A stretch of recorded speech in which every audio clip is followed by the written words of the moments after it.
We are indeed gearing up to get ready for this All-Star of the All-Stars. I'm Devin Piratangus Young. Over there is Mitch Krepp of Vorspuls, and right between us is Aiden Zyrene Moon. Gentlemen, are you ready for this one? Saving the best for last. I like that. Yeah, I'm definitely ready for the All-Star, the ones that people voted in to play here.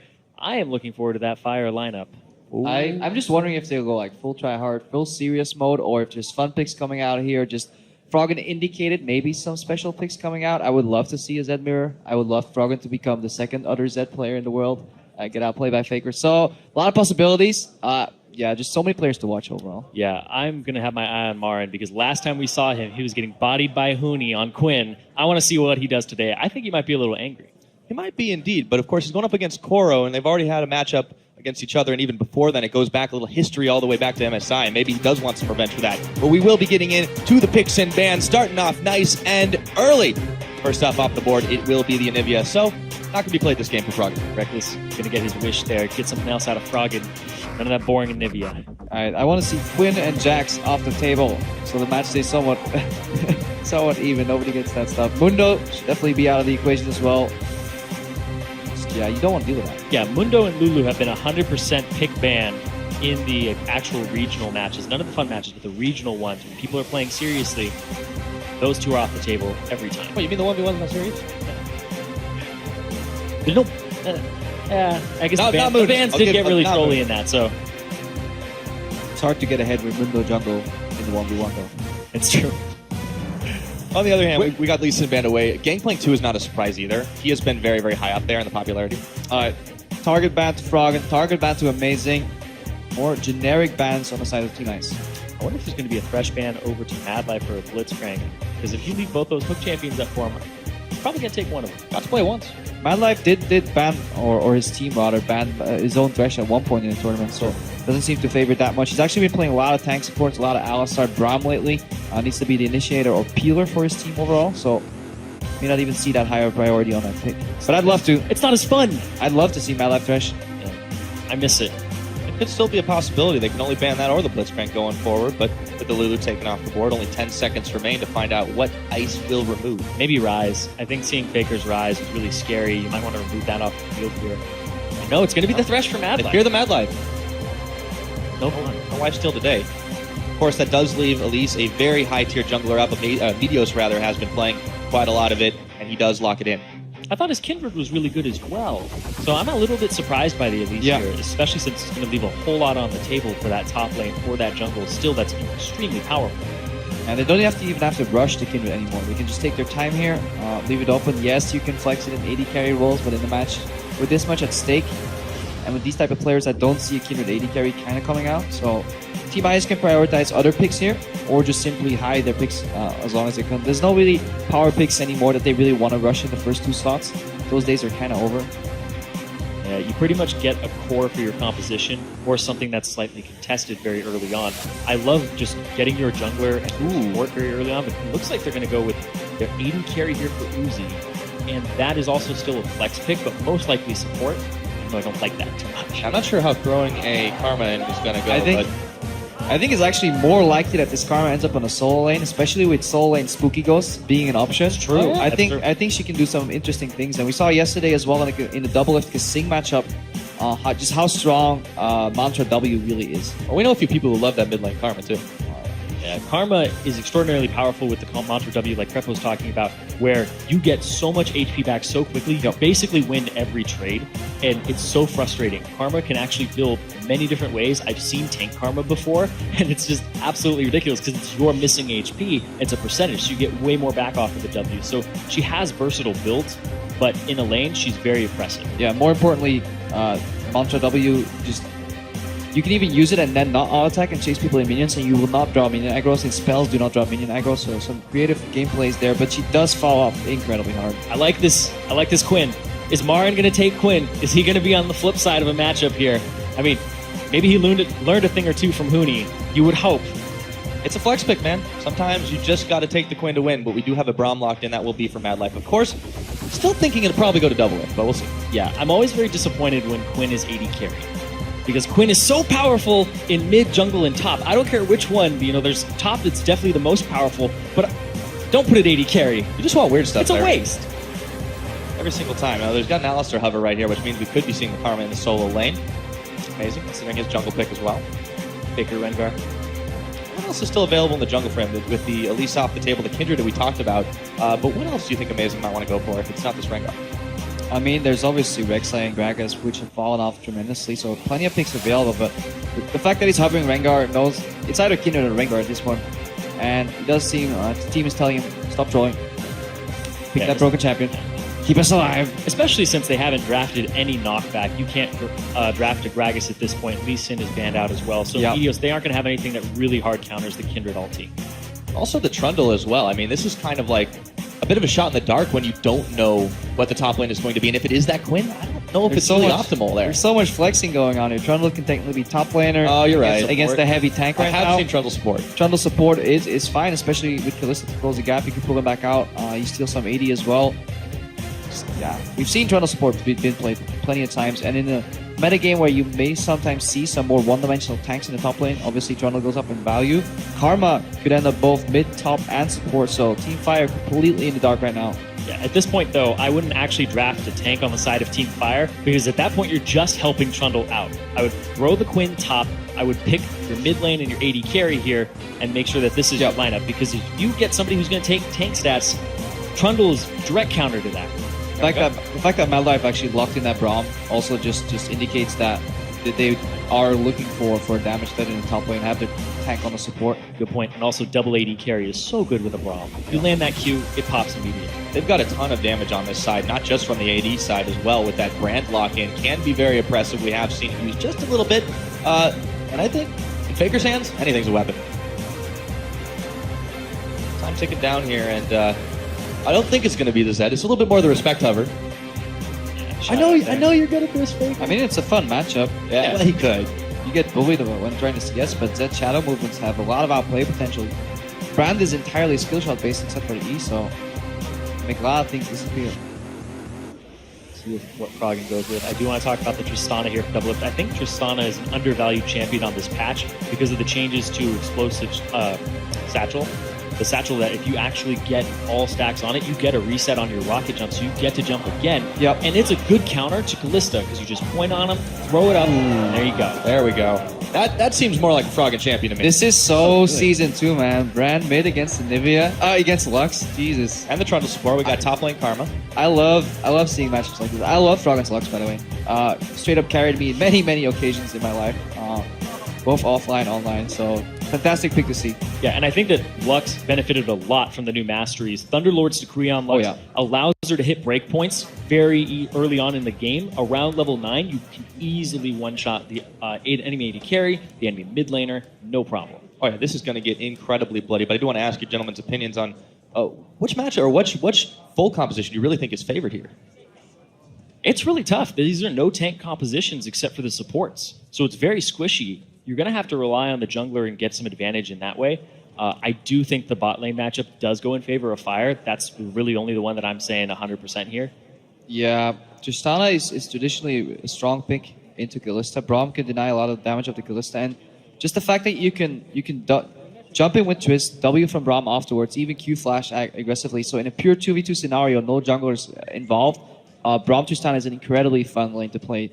The only problem is that when you do want to capitalize on that all-in potential, you can always get ganked. Yeah, always possible. Now, guys, why don't you go ahead and let us know what you think. You know the drill by now. Hop on Twitter, #FireWin, #IceWin, and see who you think is going to be the one to take this All-Star of All-Stars up in here. Studio. Yep. The silence settles in as we get ready to kick this one. Studio NA. Yeah, definitely looking to what Froggen's playstyle is going to be. Lux can kind of force push a little bit and then roam, costs a lot of mana, but we saw that yesterday or the day before where he teamed up with Amazing to actually go dive top. Karma has a lot of wave control, can get all in by Marin really, but should be able to keep him at bay there on that Quinn. So the wave control could very much so be in favor of Team Ice because Doublelift obviously can't manipulate waves with Tristana, is obviously forced to execute those minions and make them splatter all around. So some good role plays could be set up because minion waves are very much so influenceable by Team Ice. Very conservative, safe start, especially in a tournament that's been filled with a whole lot of ham and cheese this time around. And remember, 200 points on the line for this matchup with currently the point's sitting at Fire 100 ahead of Ice. Oh, Faker As comes many down as they to can the hit. top. Let's see what happens. Oh, damn. Faker goes in on Uzi. Doublelift looking for him right now. They might be able to get this level 1. Uzi's all isolated from the rest of the team. He's going to have to Oh, burn the MadLife has flash Q. over the wall. MadLife hits it. It's intercepted by PYL. There will be no kill to start. Doublelift started with jump though. That is pretty interesting. Yeah, they get the flash from Uzi, but it still is something that you can punish on Tristana very early on. In terms of actually trading with somebody, it's probably the worst ability to take level 1. Oh yeah, Probably better. kills your lane push, kills your trading potential, even kills like your level 2 if you just want to keep laning with. Just puts you so far behind. Yeah, it's still actually pretty good in a level 2 all-in. Yeah, but you'll never get to that scenario because you lose the wave push. That's the problem. Well, it was a calculated risk. No, definitely, it's Just still worth burning a summer. Obviously, you can return to the bot lane, kill Uzi, and then you can hashtag work. But we'll need to see if Meteos actually can find his way to the bottom. He is starting on the left side of the map. That indicates generally that you path downwards. Flash play, as we talked about earlier, jumping in MadLife after Q flash with Meteos should generate. Honestly, if Uzi doesn't die to first spot, Fire will be making a mistake. Yeah, and I definitely think you want to camp this bottom lane. Doublelift went up against Uzi the other day, and Uzi went 15, 4, and 11. He definitely got a large advantage off of this lane matchup out of pure skill and outplaying. Oh, and of course, we've been seeing Doublelift skills on Showcase in the solo 1v1 scenario the last hour or so, but we'll talk a little bit more about that later as this mid lane matchup. They're just trading a little bit back and forth, but Froggen is not getting the better of Vetter. It looks like he might just barely be to start this one off. It's really going to be hard to tell if people are just going to try to take these 1v1s and play it back, wait for the jungle. It's those changes to the call for help mechanic. You saw those caster minions were all over Faker. Normally they wouldn't have been because Froggen was too far away, but it's those changes. Those came in after Worlds, so people haven't really seen them before. And this matchup, any brand matchup, you really want to predict the last hits while the enemy is walking up for a last hit. Hang on.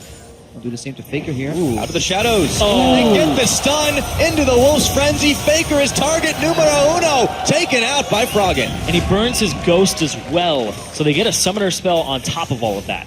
Fantastic Q from Froggen overall. And Faker was leading in this matchup because every time Froggen walked up for a CS and locked into that auto attack animation, that's when Faker would use his W. And if you do that correctly, there's almost this movement speed. With the low amount of movement speed based on Lux, there's just no dodging available if you do it correctly. The moment, too. Look amazing. Back in his own jungle for the moment. He should have had pretty easy time to hunt down that Scuttle Crab and start adding stacks to himself, but losing PYL. A little bit lower than MadLife Doublelift here. Yeah, they're letting the wave push out. That's what they're doing. They could have AFK pushed it into the tower over and over again. They want to sacrifice a bit of the push because they want Meteos to come around and make use of that broad passive here. Try a little bit of the exposed. PYL is the one they're still firing on because Uzi's hopping away from danger as Meteos shows face, but in comes amazing as well. And we've got a 3-3 on our hands. MadLife is gonna unbreakable this one, and the cocoon does not connect. That'll be the disengage. They were one creep away from hitting level 3 before that gank came out. And amazing, he was doing the Scuttle Crab. So that was actually a strange opportunity where they should have pushed it a little bit more before they went in. Doublelift. Oh, this goes too far. miscommunication. You know, I don't know. I feel like Doublelift might be trying to impress right now. He's been playing with his ex-girlfriends, but now he's got his dream girl on the bot lane.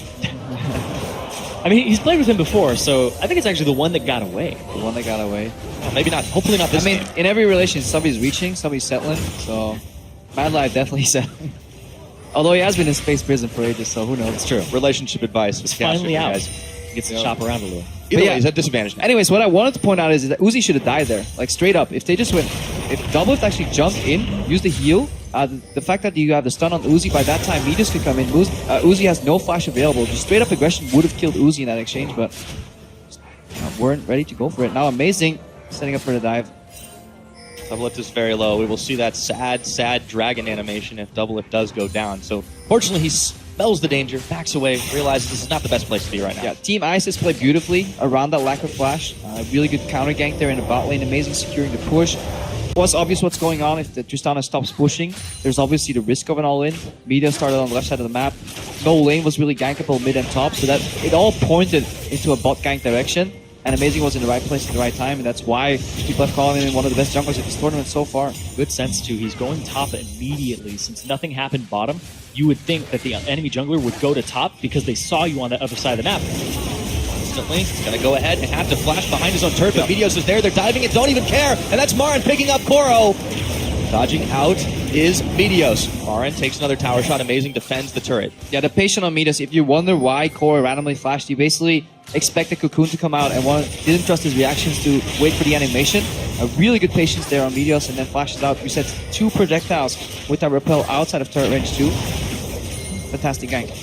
TP on the ward here. He's trying to get back to lane. Marin is going to have to back, but he backs away a little bit further before he does decide to go ahead and do that. Right now, pressure topside in favor of Fire. It is a pretty even game, however, and of course, Amazing's going up in the top as well right now, but he's just clearing out.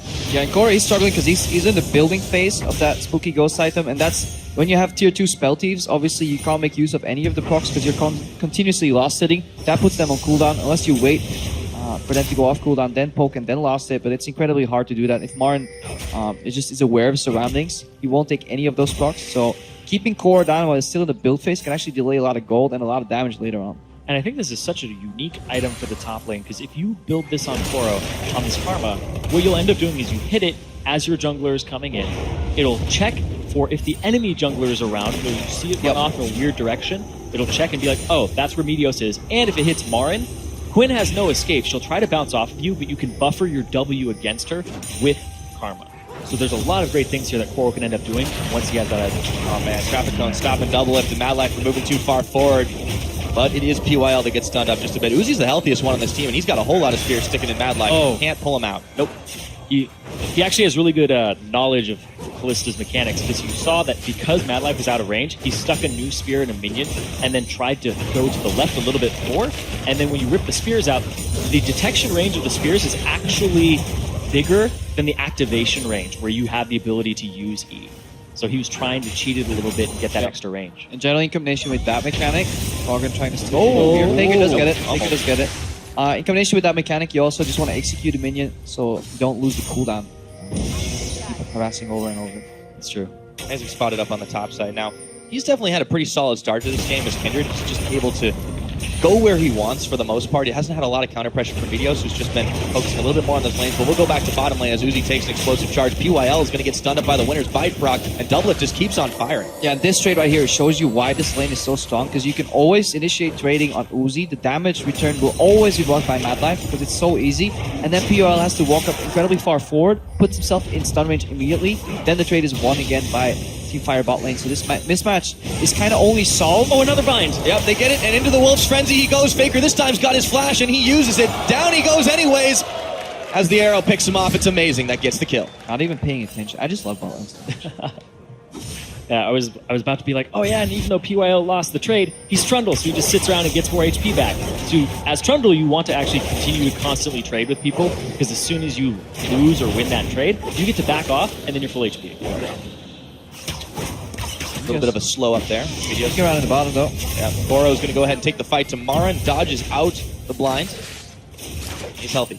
But yeah, Faker in mid, no summoner spells now. Prime target for Amazing to gank, and he hasn't actually been doing a great job of warding his top side. Uh-oh, Amazing might have gone a little too deep in enemy territory here. The Spider's on him. Teleport's coming down, but he's going to hop the wall. In goes the repel, and the Spider will try to chase him down, but he throws down the Lamb's Respite. Meteos can't finish him off. Gets the heal. In comes Marin. He's in Valor form, and he finishes it off. Yeah, Meteos, strong release play, but needs to work on that Kindred timing. Use the Q execute just a fraction of a second too early. Loses the cooldown. They're going to go ahead and try to take out this blue buff right now. Should be no trouble as no one's quite around yet, but they are aware it's happening. Team Ice will be aware that they've given this one up, and Froggen just catches a little bit of the Sentinel. It's good for Faker, because he doesn't have any summoner spells right now. You want to make it so that the Lux just can't continue to be oppressive in this lane. Every little bit counts. Indeed it does. Now, MadLife tanking up as much damage as he can. Doublelift. Losing PYL, definitely more than a match for these guys, though. They've built themselves up a decent CS lead, 17 in favor of Uzi. Back to the mid, it's pretty much dead even. Yeah, it's 5 in favor of Faker, but there's 2 kills that he's got in the wrong checkbox. Yeah, but Marin has 2 in the right checkbox in the top lane. He's close to finishing his Yuma's Ghostblade, and when he does, I wouldn't be surprised to see him roam. He did get that TP play, so that'll be on cooldown, but Quinn is just so good. Marin can make it to that mid lane very quickly to help Faker out. And right now in mid lane, it's the game of catch.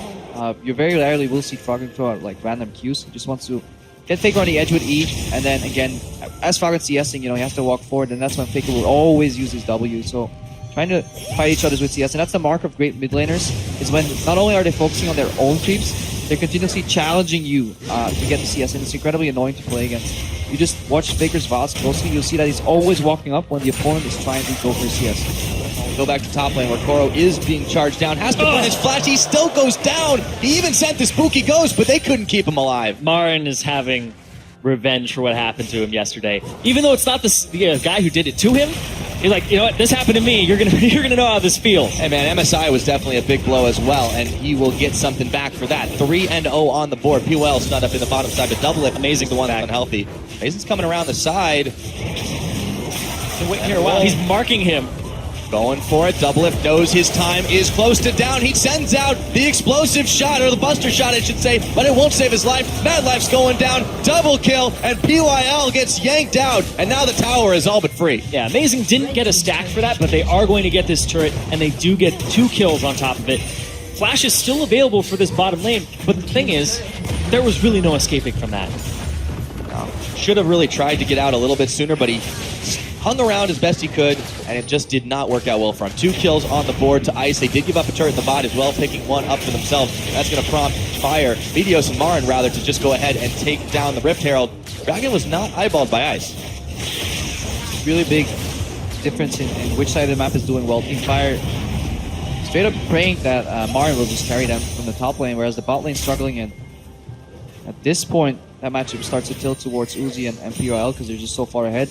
Because if you leave POL unchecked, he actually does a lot of damage on jungle support, way more than a Braum can procure. Absolutely, but there's a ticking time bomb in Marin. I mean, we saw what Huni was able to do with that Quinn the other day. Yeah, they're going to send everybody up to this top lane because it's pushing towards this turret in the first place. So either Koro would get completely zoned off of this CS and possibly killed because the Yomas is completed. They're going to send more people up here, reinforce it, try to get this turret rather quickly. Joel's going for Marin, but I don't He might be able to burst take this take. Oh, he blocks him up with the cone. Marin's going to vault over, but he realizes there are too many members. Froggen will shut him down with a big laser, and Meteos now is going to get a bite taken out of him before he repels up and away. Frozen Domain, in comes Faker. The stun won't connect. PYL is going to back away as the Pillar of Flame forces him. And immediately a push comes out from the bottom wave. They're going to try to get this turret and try to trade it for the top turret and make it so it's only a kill that ends up being the difference here. Giving Uzi the solo farm on this one as well as they take the blue buff away. Really playing the game of sides this time around, making sure that if they're not strong on one, they're strong on the other. The game, Vice and Fire continues. 13.5 minutes in. Blue team's turret has been destroyed. I think Marin also vaulted off the incorrect target there. He went for the one in the back. If he had gone for the one closer, he may have been able to launch himself over the wall. Setting up for another all Marin over. Oh boy, he is in some trouble. Vaults, but he's got a whole lot of spears in him. And Amazing is around the side, says thank you very much. He's on a spree as they look to take tier 2. Yeah, and they got his flash. And down in the bottom, only tier 1 gets cleared. Koro is behind, but he's still enough wave clear. That's why right now Doublelift and MadLife are roaming to the mid lane.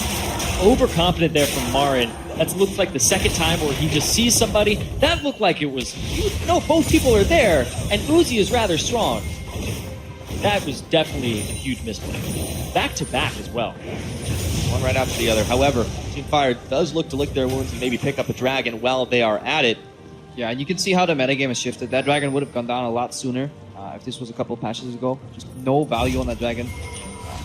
Current metagame whatsoever. Just you likely won't get to the 5th one. Very unlikely with the rapid pacing on the game. So that's why getting one might be good, but just playing the map and getting more tempo and getting the team snowballing very often gets the priority. Yeah, I even thought that taking the Rift Herald there for Marin was rather good because it gives you that 10% increased damage, so he would be able to bully Koro even more, and the wave was pushing towards him. So it seemed like the perfect storm for Marin to just continue to snowball top lane. But everybody from Ice showed up there, actually the best move they could have possibly taken. Yeah, despite the fact that Koro went down a little bit early on as POL takes a winter's bite, he does know a thing or two about staying alive. And in the LPL, he's just always known for this. Just, I will survive in lane. I will make sure that I am an asset to my team later on. I may not finish all my items right away, but you know what? You're not going to shut me down. So he's a perfect matchup in a lot of ways for Marin, who really just wants to take it out and snowball the game as best he can. And once again, he's just throwing wards out there. He has the Eye of the Equinox, and he's still holding on to his Trinket ward. Yep. So he has a total of 6 wards available to him. I think that's the best way to play Vision right now. I think just going Sidestone to Sweeper immediately, like MadLife is doing right now, it's so incredibly hard to play. If one of your wards just gets swept, you're basically only warding at 66% efficiency, and there's it's just not worth it. Yeah, because the Sightstone nerfed from 4 to 3 wards, he has half the wards available to him that PYL does. And then when you have Sweeper, you're not going to be able to sweep enough wards with one Sweeper to actually make up for that deficit of 3 wards. It's a trade-off in the tankiness that you're able to bestow when you finally finish the face of the mountain, but I feel like somebody like Trundle doesn't really care about that. I mean, you can obviously... The trade-off is more the utility from the proc because it's a cheaper item. It's also more slot efficient. You jam more stats into one slot. It leaves you actually, for a full build, able to just get more value, more tanking in the long run. I think it's the preferred item on Tanks, yeah. on the tanks, on the relic support. You just can't shift away from Spell Thief's upgrade, obviously, since it's so incredibly strong. We'll need to see Koro, see if you can use it somewhere, make some picks. Just picks into Siege. If you can get rid of Faker, there's incredibly good Siege poke here coming out of Koro and Froggen. Yeah.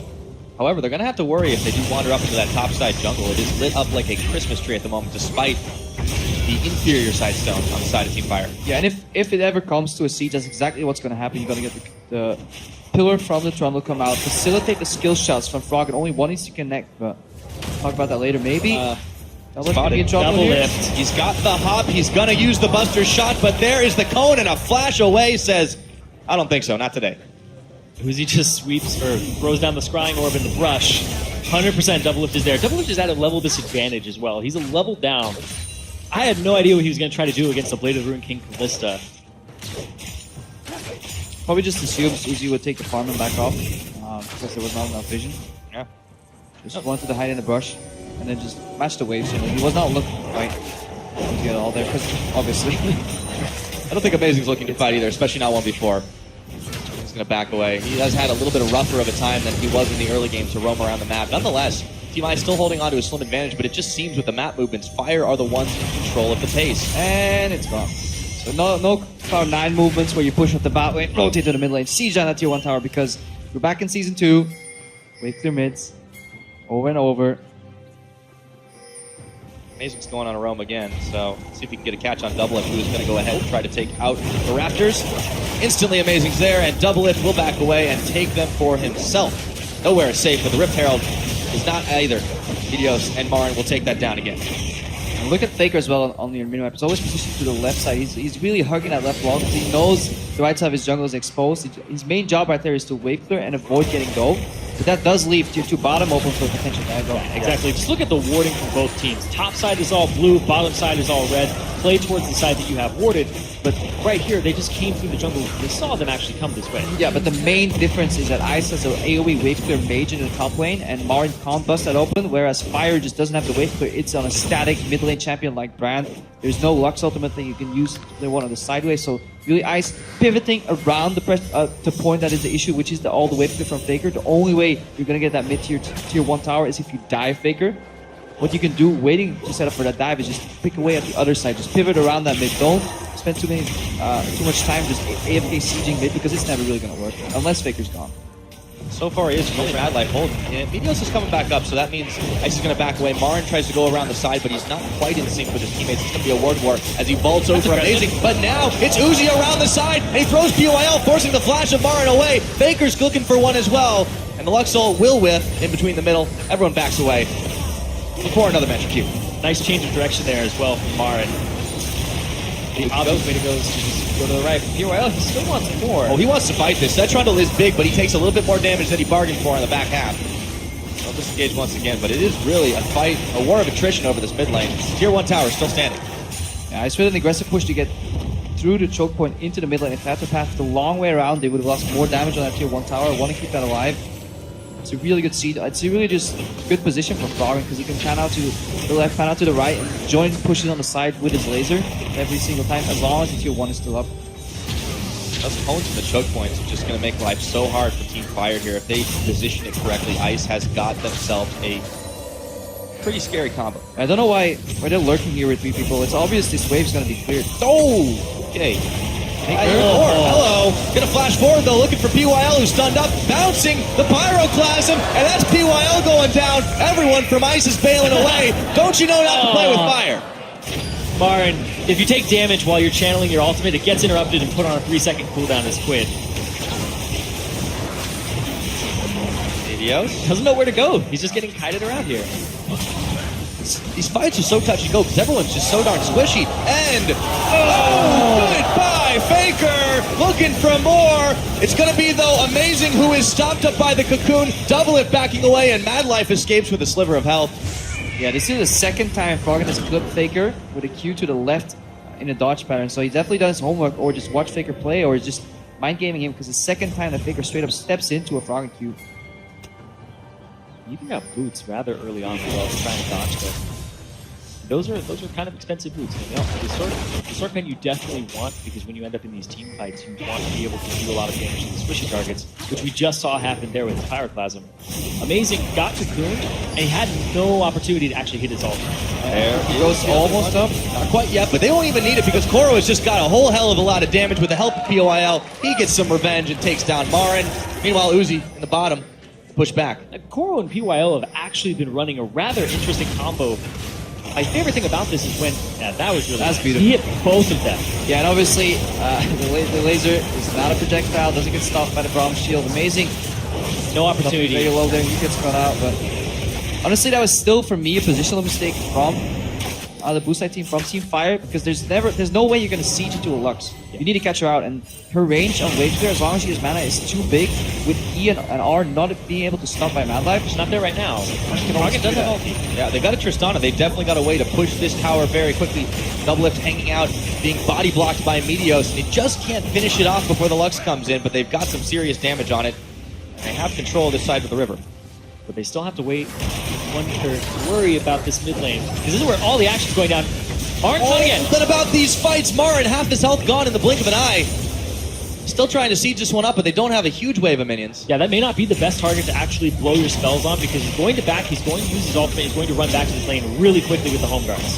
MadLife is stunned up, but he is just so darn tanky. BYL wants to take a bite out of him, and Koro will pick up the kill. 2-2 now on the Karma. Meanwhile, Fire will bag themselves a dragon. They're first on the game. Always feels so terrible when you just want somebody to jump to, and they leave you. They were doing an objective though, so they get their first dragon of the game for his life, but look at this. This might be a bigger objective going down for it. It's appropriate. This team has 3 members from China, and the Baron is what they have been all about. Froggen coming to join us. Will they be able to secure it? Surrounded by Fire members right now. They've got the cone down, but can they get the damage? This is going to be close. It's going down to 1,000. It's picked up by Uzi, and the fight is on. BYL hanging out in the Lancer's fight. Fire is just getting exploded all over the fight. Double is down. BYL looking for Marin. T-Vice is all over this one, but they've lost 2. Faker is still looking for Marin, who just goes nearly down. This is so tense right now, guys. There's still a flash on Froggen. He can bail if he wants to. Oh, no, Koro stays around, just barely. Can they pick him up? I don't know about this one. He's exploded, and Koro still alive. Not anymore. Shut down by Faker. That's 1-4 all over again. There's no Nivea this time. Uh-oh. Oh, he can't back in time. Oh, that was so smart by Froggen. Oh my god, the pillar. He's got time to spam the emotes even. This isn't fair. Froggen got has no way to flash. go Look back. what Froggen's doing. He's using the eat to zone, potentially base out here. He's got flash still. Oh, he uses it. Oh, all right. See, that's what I love about like players like Faker or Froggen, just the split decision to put the E in the choke point, then base. Either you base or Faker is forced to step into the E, make a predictable W as well that you can then easily juke and just win that small trade there. But watch Meteos. I think he face plants to the wall here. And yeah. Do not go. At that point, you repel first. Nah, you want to repel for the fight. You just want to flash in, but Yeah. the problem is just, yeah, just That was a get in great there. buster shot into the corner, killing 2 people there. Now, okay, attacking the Marin play. This is the play right here. You bumper the W. Quinn looks extraordinarily overpowered, but it's because people don't actually buffer abilities against the Vault. Vault! I was playing Quinn the other day. I vaulted into a Heimerdinger and he killed me immediately by using his rockets at me, and you just run straight into all of them. Buffer your abilities against Quinn and you will be fine. World's 2015 MVP, but he ain't no Huni apparently. Koro definitely getting nice and big. Said earlier he likes to keep himself relevant. Well, he certainly has, and he's got some pickoffs to boot. A lot of members of Team Ice doing solid right now. 5-0 Froggen. He knows how to protect his KDA, and they are still hanging strong on this top side. Yeah, more importantly, Blue buff. the fact that they have that Baron buff available just makes it... It removes so much of the wave clear that Faker was bringing to the table. So Froggen, I believe, is still the only member with a left. He's not near his minions though, but he's looking for a flank. Oh, Meteos is gonna get popped. Another one on the board for Froggen as PYL is thrown in. Looking for Faker. Can't quite fire him down, but he will. It's gonna be PYL that secures it. Throw the traffic code down because they want to stop fire in their tracks. Marin looking for Uzi around the side. Lancer Spine is amazing. Stays alive. Under tower. Uzi hopping, skipping, jumping, blown up by Doublelift, and now Koro's in the mix, but he's gonna go down to Marin. One more shot. Shut down. It's a 3 for 3. Are going to keep going though. You can go through the base gate. Or the front gate. Or he's just going for the farm. He's actually going for a tier 1 tower maybe right now. He's going to push that way. Oh, the combat alive! Oh, he got the wrong unbreakable! And now he's gonna go down. PYL just needs to take a bite out of him, but he gives it over to Froggen. Good guy support. Very far up. MadLife at that point, you really don't have much of a reason to lose the base. Yeah, he just wants to cancel bases again. He wants to just get some tempo. Again, Froggen not using the Baron buff here because he knows there's a dive that can be done, so rather he flanks out of vision. And at this point, when they get Faker, they could have backed out Ice here, but they're still toying with their food and actually commit a little bit too deep on the dive. Good moves, but continuously, somebody's always tanking this tower. Amazing actually the ulti here. Uzi did a good job sidestepping a lot of that damage, despite the fact that Marin was right on top of him. Until he gets blown up. Until. Yeah, it was right outside the Lancer fight there. Doublelift just pops him one with a crit. Yep. I do have to commend Froggen though. This is incredible Lux play here from him. And there are some transferable skills between Lux and Anivia in terms of positioning. You have to be able to land those skill shots as well. Well, that explains it. Yeah, I do think it's a big transferable skill set between these low mobility mages. Yeah, that's just that was Froggen at the height in Season 2. Just love those mages overall. MadLife right now with Meteos getting caught in the jungle. Good juke by MadLife. And he's able to hop back. Stand by me, or I'll stand by you rather. As Ice is making an aggressive push towards this bottom lane. Now actually towards the middle. Let's take a look at Meteos' stacks as well. He's definitely had free run of the jungle a lot of this game. Yeah, but again, it was the setup early game though from Amazing. Goes mins to kill Faker, gets Froggen ahead, then goes bumped in. Nice. The guy on the flashes Uzi. We really can't state enough how big that is for the flow of the game. Oh, he's going to dodge that one, but not the cone. But yeah, Amazing has been having actually a really good week. Right? His Lee Sin play has now been drawing bans because of how efficient he seemed on that champion. And then Kindred, after the first pick of the Elite, you know you're not going to have a Gragas played in. You know you're not going to have these champions that displace you. So I thought it was a great pick for Amazing, and he played it really well. He went to the right lanes. Froggen landing the great bindings as they were happening, but being at the right time, at the right place at the right time, including bot lane. He really set this game up from the get-go. And it's no surprise that Amazing is really doing this well. He's coming off of, I would say, his best season since he started playing professionally. With Origin, making it semifinals to Worlds, and it's really not just him playing with the team. It's him setting up a lot for this team, and you can see it. You can see it in this game right now. While he's there, MadLife is going to get caught up against a wall and a whole lot of ice. He's taken out by Froggen. 8-0-4. It still hurts, you know, when Sad Life comes out instead of MadLife, and it just has these games. You see your childhood dream, like your idol, just feeding. That's how I felt when I saw you playing. At least you have good taste in life. I know, right? Want me to give you guys a minute? Now we're good. All right. So back into this one. You don't need that much. Let's talk about the other side of the equation too, because Uzi with PYL has been, I'll say, a little bit of a mixed bag. Uzi, you know, very famed as this incredible solo AD carry. I guess I'll have to put that one on hold as Meteos will be able to disengage away. Dragon taken out by Team Ice. That's number 2 for them, but they're not giving up on this push just yet. The troll is coming in. They want Meteos. Another traffic cone will help them secure it. No, he repels, and yes, he goes down. Koro picks it up. Uzi right in the front. This is where he wants to be. Unbreakable will not be enough to keep Marin healthy in this one, but the tower will. Nice QSS of the stacks of rent there. Oh, okay. Don't walk that way, Double. Getting led all around, but PYL and Uzi are making an extraordinarily deadly combo. PYL's Trundle is actually crazy. Just overall, PL's playstyle is very, very just forward walking with heavy tank supports. He just really has a good understanding of what trading means, and especially situations where he takes damage, but then his AD carry returns more beneficial damage. And a player like Uzi, I could almost say like people like Forgiven as well, would really appreciate that support playstyle where you're just constantly in their face and you just know that you're your AD carry has the mechanics to really make those outplays too and just continuously put pressure. Speaking of outplays, though, I think I've seen this one Power before. It's a big funnel spark, but it won't hit anybody. BYL was caught in the Baron pit. He's taken out, and it's a 4v5 just like that. And Fire will back away happy. speaking of PYL making the sacrifices, he runs off to the side to get the Pyroclasm away from his team, but it bounces off of Baron and him back and forth until he's dead. Meteos. Cool. Ice isn't done with this one just yet, but Uzi's Uzi's about busy. to finish his back. If they figure can't hang out, around. yeah, if they figure out that Uzi Stop. might be gone, Well, they're pushing mid right now. Faker just cleared this wave. Massive wave on bottom. So you have to deal with that at the same time. You can send Marin because Marin has TP available to him, so he's just going to get into his ultimate. Oh, That's a fast quinn. Move over, Ramus. and right now Faker is still waiting on some gold. He really wants to hit the next item. Wants to finish that Leandries, because then that's a really core brand build done, because he has the Rivals Crystal Scepter.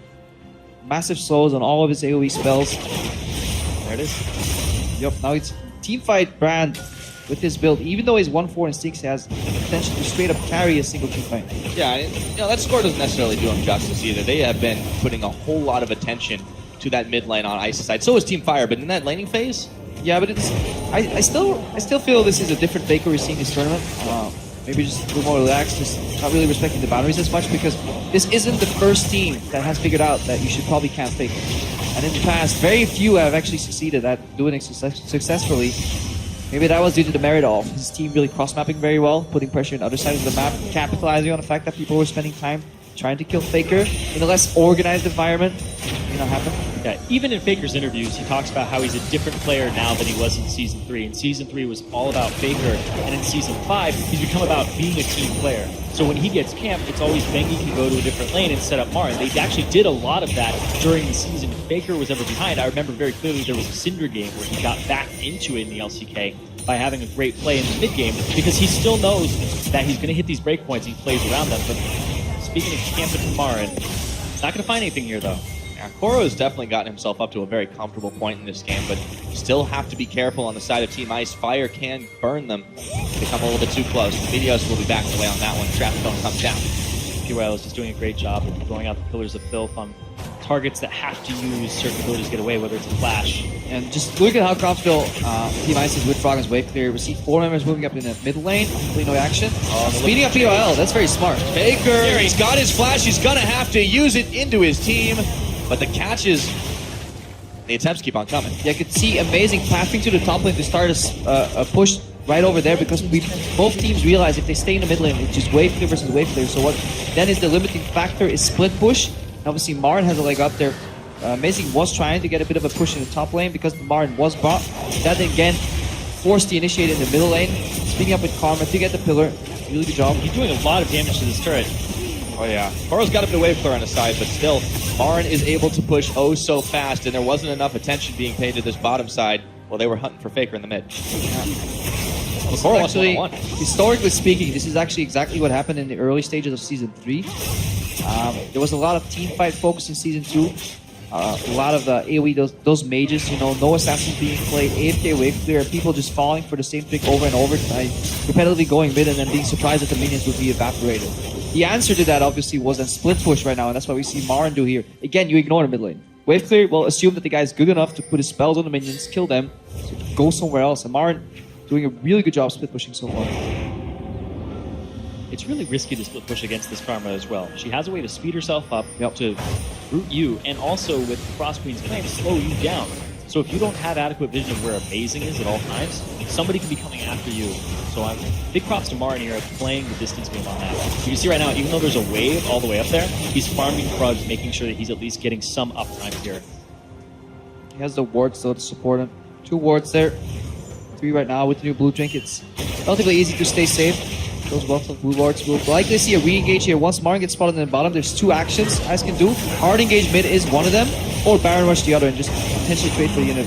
Now they've already tried that one, the ladder that is, a couple of times. It worked out once, just barely in the second. They did not get that one finished off. But with Marin already back and the super speedy bird, Actually not a fan of doing Krugs and Grump there, as much as I love those camps. At this point in the game, your time should be spent on the Uzi. map. he's trapped. He's got team in the back, but not close enough. Hit the Baron there with Marin. There we go. Going to start that Baron off, but decides he doesn't want to just yet. That's a big target, though. Kalista is going to have to find some place to lifesteal. He's going towards the Krugs right now just to make sure that he doesn't have to back, because that gives you such a large window. And you can see Marin, he's fine with backing. He's about to be right back in the action. And right now we see actually Teamfire pinging the Dragon. I think that leads to too much of a tempo loss. That bot wave should just be pressured to tear apart Ice and then make some map moves, clear some vision. We see Marin right now in the top lane. Doublelift could technically be bot lane pushing too. He does pick up the Dragon for free. Likely going to move to the bot lane right now to re-push that lane that Core is about to push out. Likely will then in turn see a hard engage in the mid lane, trying to make a pick. That's why you see Fire pulling back in the mid lane. Yeah, setting up an elaborate 3-lane push. I don't think Doublelift can actually go up to this wave because he would just get caught. I think that the mobility from Marin would actually be a little bit better, but that's the they cross collapse map. around him. That's where you're looking for the cross map right now. Once he actually gets engaged on, you want the team to then rush Baron, pull them back, and then that's the way you play split push. You know, you try and make it so that people make one mistake that leaves you one window where either you get a tower or you can rush the Baron straight for your AD carry.